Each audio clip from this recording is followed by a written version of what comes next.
네, 오늘 간들간들씨 어때요? 네, 간들간들님 중환자실에서 올라가 잘 회복하고 있습니다. 같이 볼까요? 네. 간들간들씨 좀 어떠세요? 배가 아직 너무 아파요. 많이 아프시죠? 무통 주사가 있는데 주사 맞으면서도 통증이 있으면 저희한테 말씀을 주시면 저희가 필요한 진통제를 더 추가로 드리도록 할게요. 아직 수술 받은 지 얼마 안 돼가지고 통증이 더 남아 있을 거예요.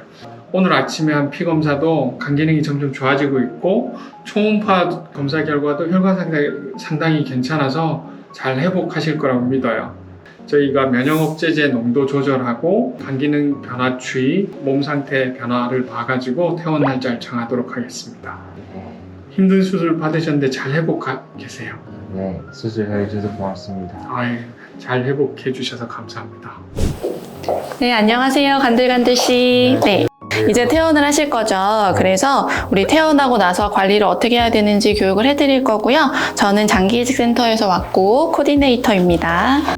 이식하고 나서 전반적인 관리에 대해서 설명해 드릴 건데요. 이식하고 일상생활을 어떻게 해야 하는지, 건강관리나 운동은 어떻게 해야 하는지, 퇴원할 때는 뭘 준비해야 되는지, 이식하고 장애인 등록은 어떤 절차로 하는지, 이제 아드님이 기증하셨으니까 아드님은 관리를 어떻게 해야 되는지, 환자분이 급하게 병원을 언제 와야 하는지 이런 것들에 대해서 설명해 드립니다. 자, 이제 수술이 잘 돼서요. 삶을 다시 찾았다고 생각하고 책임감을 갖고 사셔야 하는 거고, 그러려면 지속적으로 관리를 잘 해야 됩니다. 그래서 퇴원하고 병원을 자주 오시는 게 중요한데요. 이제 정기적인 외래에 오셔서 예정된 검사나 투약이나 이런 것들을 하게 되실 텐데, 검사를 잘 하지 않거나 투약 지시를 잘 지키지 못하시면 거부 반응이 올 수도 있고, 원래 갖고 있던 질환이 재발할 위험이 높아질 수 있기 때문에 외래를 잘 오시는 게 중요하겠습니다. 자, 이제 이식받은 장기가 자리를 잡으려면 시간이 좀 필요해서요. 너무 조급한 마음은 갖지 마시고 충분히 회복기를 갖는다 생각하고 병원 생활을 잘 하셔야겠고요.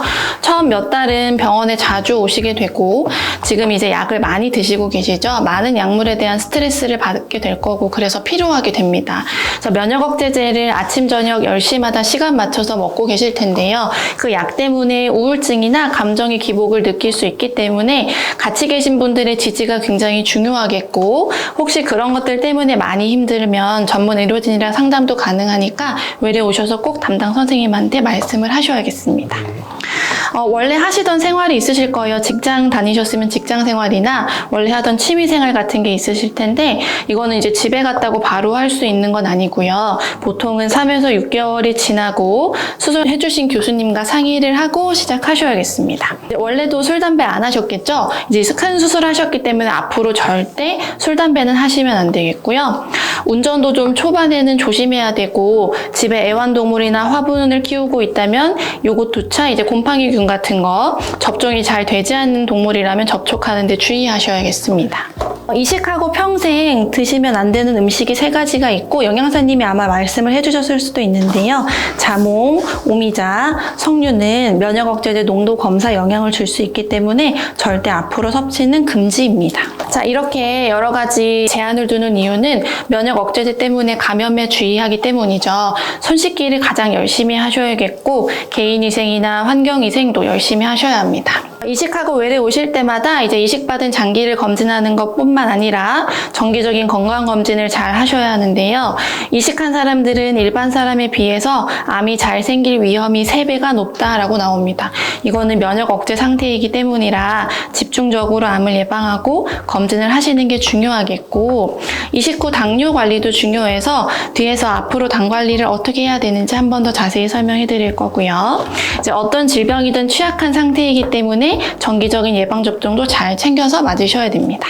집에 당연히 걸어가실 텐데, 이식하고 나서 최대한 빨리 일어나서 운동을 하는 것이 회복하는 데 도움이 되기 때문에 처음에는 5분에서 10분 정도 서서히 시작하다가 점차 늘려서 하루에 30-40분 잘 유산소 운동을 중점으로 하시면 되겠고요.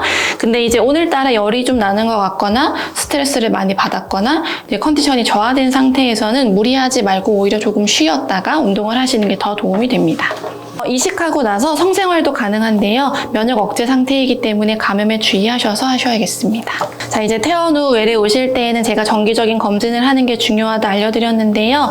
항상 면역 억제제를 먹기 전에 하는 피검사가 있을 거기 때문에 면역 억제제 복용 전에 피검사를 하셔야 하고 피검사한 이후에 시간이 되면 면역 억제제를 복용하셔야 되니까 아침 약을 꼭 잘 챙겨서 가지고 오셔야겠습니다. 서울대병원 모바일 어플이 있어요. 혹시 다운 받으셨나요? 이제 자녀분께 다운을 받아달라고 하시면 돼요. 그래서 핸드폰에 이렇게 서울대병원이라고 써져 있는 이제 모바일 어플을 다운 받으시고 로그인을 하시면 이 안쪽에 보시면 이제 나의 피검사 결과도 줘야 되고 내가 약을 뭘 먹고 있는지 앞으로 예정된 예약이 언제가 있는지가 다 나옵니다. 그래서 이걸 잘 활용하시면 좋고 간 이식을 하셨으니까 간 기능 검사가 어떤지 궁금하실 수 있겠죠. 그래서 이 모바일 어플에 혈액 검사란에 보시면 간 기능을 나타내는 검사들이 나와 있어요. GOT, GPT와 토탈 빌리루빈 수치만 잘 보셔도 본인의 간 기능을 알아볼 수 있을 거고요. 여기 나와 있는 숫자, 참고치가 정상 범위라고 생각하시고 요 안에 잘 들어오는지 중점을 갖고 보시면 좋겠습니다. 자, 이제 퇴원하실 때에는 우리 지금 병원에서 하고 있는 것들, 열 재고, 혈압 재고, 혈당 재고, 체중 재고 하는 것들을 부담되지 않으신다면 집에서도 열심히 하시면 좋은데요. 열이 나거나 이런 것들을 이제 관찰하기 위해 체온계가 필요하겠고, 너무 살이 찌거나 살이 빠지면 안 좋으니까 체중 관리 위해 체중계도 준비하시면 좋겠고, 혈압은 하루에 한 번 정도 재서 잘 유지가 되는지, 공복 시 혈당은 너무 높거나 낮지 않는지 본인이 잘 체크하셔서 기록해 오시면 외래 보시는 교수님께서 상태를 파악하기 굉장히 용이하실 거고요. 모든 이식 환자는 국가기관에 장애인 등록을 할 수 있는데요. 바로는 안 되고 이식하고 2달이 지나야지 할 수 있습니다. 그래서 2달 지난 시점에 필요한 서류들을 주민센터에 제출을 하셔야 장애인 등록이 되게 됩니다. 자, 이제 아드님은 기증하시고 잘 태어나셨죠? 아드님은 1년 안쪽으로는 3-4번 정도 저희 병원 외래 오시게 할 거고 오셔서 간 기능이 잘 회복되는지 관찰할 거고요. 1년이 지난 이후는 혹시 서울대병원까지 방문이 어려우시면 가까운 병원에서라도 기본적인 건강검진을 잘 하셔서 특히 간 수치 보는 혈액검사 같은 거 잘 챙겨서 보시면 되겠고 기증자도 당연히 큰 수술했기 때문에 금연금주 잘 지켜주셔야 합니다. 기증자분은 우리 수술 전에 비싸게 검사하고 비싸게 수술 받았고 진료 받았어요. 왜냐하면 비보험이었기 때문인데요. 수술을 하고 나면 보험으로 돌아가는 작업을 합니다. 그래서 입원해서 관련한 검사나 수술에 관한 것은 입원 업무과에서 담당해서 처리해 주실 거고 외래에서 한 것들은 저희 이식센터에서 처리를 잘 해드릴 거니까요. 기증자한테 환불 안내가 가면 절차를 잘 밟으시면 됩니다. 자, 이제 요게 제일 환자분들이 궁금해하는 것들이에요. 혹시 집에 가서 내가 열이 많이 나면 어쩌지? 이제 배가 많이 아프면 어쩌지? 바로 응급실에 와야 되나요? 이런 걸 많이 궁금해 하시는데요. 일단 이런 고열이나 심한 두통이나 배가 아프거나 소대변 양상이 바뀌거나 구토하거나 많이 붓거나 이러면 응급 상황이고 병원을 찾아야 합니다. 이제 모든 환자분들이 저희 병원 근처가 집이 아니기 때문에 이런 일이 생겼을 때에는 근처에 규모 있는 병원에라도 먼저 일찍 가셔서 이런 급한 처치는 하고 서울대병원 진료를 보는 게 가장 중요하겠고 외래 진료가 예약이 된다면 외래 진료를 보는 것이 가장 좋고 정말 응급한 상황이라면 응급실로 바로 방문을 하셔야 합니다. 이식받은 분들이 환우회가 있어서 여러 가지 정보 공유를 하고 있어서 이것도 관심 있으시면 검색해 보시면 좋으시고요. 외래를 예약할 일이 있다면 외래예약센터에 저희 코디네이터한테 일상생활에 대해 궁금한 게 있다면 저희 이식센터 상담실로 복약에 대해서 궁금하면 복약상담실, 먹는 것에 관해서 궁금하면 영양상담실로 각각 전화로 궁금한 점을 문의하실 수 있겠습니다. 네, 궁금한 점이 있으실까요? 기증자는 운동은 언제부터 혹시 가능할까요? 기증자도 아무래도 이제 복부를 절개하는 큰 수술을 했기 때문에 초반 한두 달은 유산소 운동을 하셔야 하고요. 근육까지 다 붙는 최소 3개월 이후에는 근력 운동 하셔도 됩니다. 감사합니다. 네, 감사합니다. 퇴원 잘 하세요. 감사합니다. 네.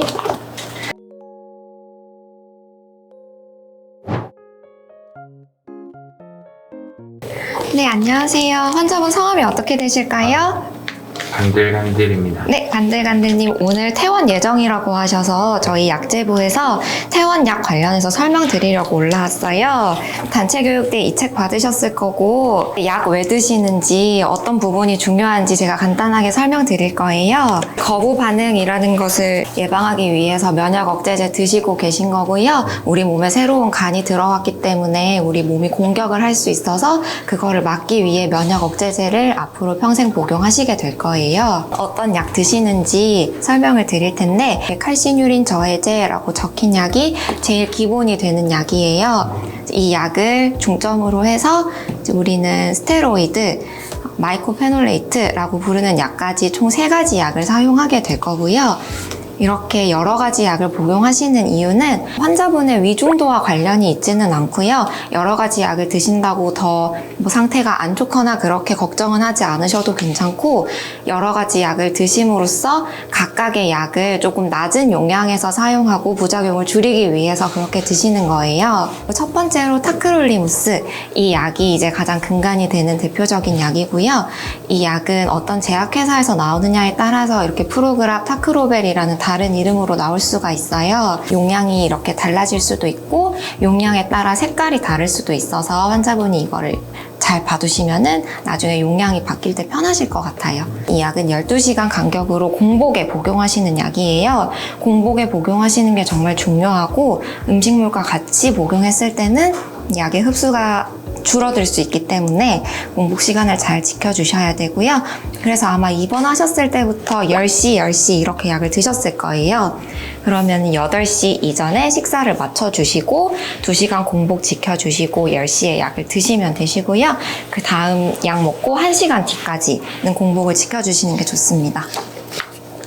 이 약의 대표적인 부작용으로는 두통, 손 떨림, 손발이 조금 저린 느낌, 불면 이런 증상들이 있을 수도 있는데 초반에 이제 약에 적응하느라 조금 증상이 나타날 수도 있고, 다만 이제 퇴원하시고 나서 이런 증상들이 불편하시다고 해서 절대 약을 임의로 중단하시면 안 되시고요. 불편한 게 있으시면 잘 기록을 해두셨다가 외래에 오셔서 교수님께 말씀을 해주시면 잘 조절을 해주실 거예요.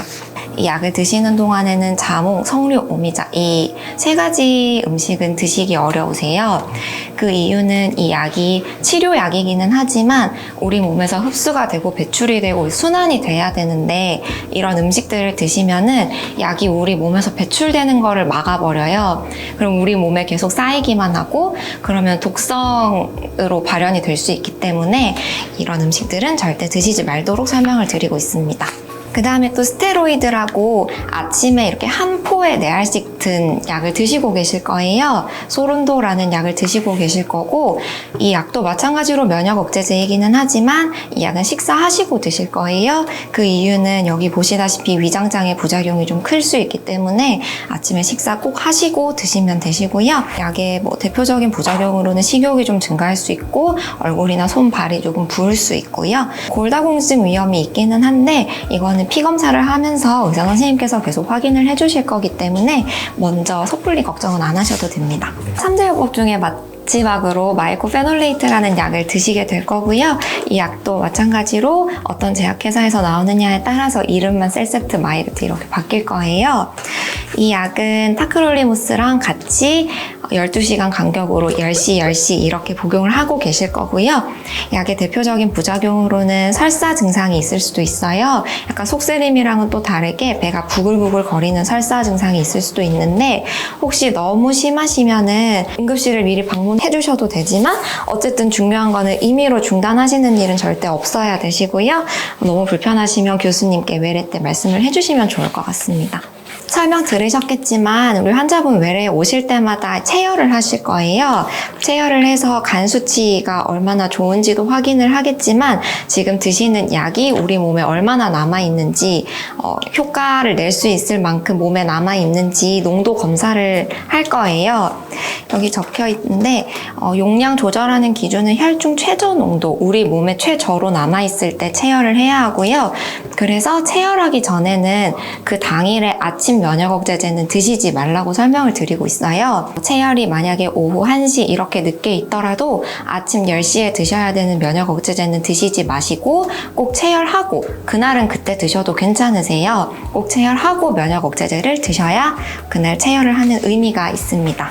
공복 시간은 아까도 설명드렸듯이 10시에 약을 복용하시면 8시부터 11시까지는 꼭 공복을 지켜주시는 게 좋으시고요. 약물 복용을 잊었을 때는 우리가 10시 약을 먹어야 되는데 아침 약을 까먹었다. 그러면 그냥 생각났을 때 아침 약을 드시면 되세요. 근데 혹시 그 생각난 시간이 너무 늦어져서 저녁 7시가 넘었다.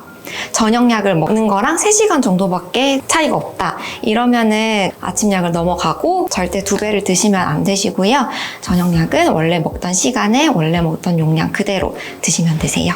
가글도 지금 하고 계실 건데, 가글은 식사하실 때마다 식사하시고 양치하시고 입안을 깨끗하게 한 다음에 가글 하시고 뱉어내시면 되시고요. 뱉어내고 나서 찝찝하다고 헹궈내시면 안 돼요. 그 헹궈내면은 약이 효과가 없어지겠죠? 예방접종 관련해서는 이제 이식 받으시고 초반에 6개월 정도는 예방접종을 추천을 드리지 않고 있고요. 나중에 6개월이 지난 다음에 맞으실 수 있는 백신으로는 사백신, 죽어있는 균을 넣는 백신은 맞으실 수 있으세요. 대표적으로는 매년 맞는 독감 백신, 폐렴 백신, 파상풍 백신 이런 거 맞으셔도 되는데, 살아있는 백신은 앞으로는 맞으실 수가 없고, 대표적으로 대상포진 백신이 있어요. 어르신분들이 맞을 수 있는 대표적인 백신이기는 하지만 우리 이식 받으신 환자분들은 앞으로 맞으실 수가 없고요. 가족분들 백신 맞게 돼도 항상 교수님께 먼저 확인하시고 좀 주의가 필요할 것 같습니다. 이제 약 드시는 동안에 이제 면역 억제제 때문에 혈당이나 혈압이 조금 올라갈 수는 있는데, 이거는 피 검사를 계속하면서 혹시나 필요하다면 약제가 추가가 될 수도 있고요. 그리고 환자분들이 자주 궁금해하시는 게, 환자분들마다 면역 억제제 먹는 양이 너무 다른데 어떤 분은 많이 드시고 어떤 분은 적게 드시고, 많이 드시는 분들이 혹시 상태가 더 안 좋은 걸까봐, 위험한 걸까봐 걱정을 많이 하세요. 근데 그렇게 걱정은 하지 않으셔도 되고, 우리가 먹는 양이랑 다르게 실제로 우리 몸에서 흡수시키는 양이 사람마다 정말 다를 수가 있어요. 내가 만약에 흡수를 조금 덜 시킨다 그러면 먹는 양이 조금 많을 수도 있는 거고요. 그렇게 이해를 해주시면 좋을 것 같습니다. 그리고 한약, 홍삼, 건강기능식품 이런 거는 절대 복용을 하시지 않도록 설명을 드리고 있어요. 어떤 거를 먹어도 간에는 부담이 될 수 있기 때문에 간을 최대한 쉬게 해주는 게 제일 좋고요. 특히나 이런 아이들은 면역 억제제랑 어떻게 상호작용을 할지 알려진 바가 많이 없기 때문에 그런 위험성을 낮추고자 이런 건 드시지 않도록 설명을 드립니다. 그리고 혹시 다른 병원을 가시게 되면은 이식을 받았고 지금 어떤 약을 먹고 있는지 제가 나중에 드리는 이런 복약 시간표나 안내문을 들고 다른 병원에 방문을 해주셔도 좋을 것 같아요. 전반적인 설명은 끝났고요. 환자분들 가지고 가시는 약이랑 시간표 저희가 작성을 해드렸어요. 이제 여기에 보시면은 약 어떻게 생겼는지, 그리고 이 약을 왜 먹는지, 효능, 효과, 그리고 부작용까지 적혀 있어서 이거 읽어보시면 도움이 될 것 같고요. 그다음에 여기 시간표에는 이제 아침 식전, 식후, 그리고 중요한 면역 억제제 10시에 복용하셔야 되는 것까지 이렇게 시간대별로 나눠서 적어드렸으니까 약 가지수가 많기는 하지만 이렇게 보고 드시면은 어렵지는 않을 거예요. 그리고 이제 외래 진료 오실 때는 약 받으시는 외래 약국 옆에 저희 복약 상담실이 있어서 그쪽에 오시면은 저희가 항상 상주에 있을 거고, 약이 바뀐 거나 혹시 궁금하신 거 있으면 저희한테 질문해 주시면 되시고요. 여기 저희 간 이식 상담 약사가 받는 직통 번호가 있어요. 이쪽으로 전화를 주시면 또 저희가 항상 응대를 해드릴 거고요. 중요한 거 다시 짚어드리면 식사는 8시 이전에 하시고 8시부터 11시까지는 공복 지켜주셔야 되시고, 체열하는 날에는 10시에 드시는 면역 억제제, 이거는 체열하기 전에는 절대 복용하지 않는다. 이것만 기억해 주시면 좋을 것 같습니다. 혹시 궁금하신 부분 있으실까요? 아까 제가 이식하기 전에 비형 간염 바이러스 약을 먹었는데 그것도 네. 계속 먹어야 되나요? 네, 맞습니다. 지금 비리얼정이라는 비형 간염 약제를 드시고 계실 거예요. 이식을 해서 새로운 간이 들어오기는 했지만 이제 우리 몸 어딘가에 남아 있을 수도 있는 그 비형 간염균을 예방하고자, 그 재발을 예방하고자 비형 간염약은 계속 드셔야 되시고요. 이 약은 아침 식사하시고 한 알씩 드시도록 시간표에도 기재를 해드렸습니다. 네, 알겠습니다. 네, 조심히 퇴원하세요. 네, 감사합니다. 네.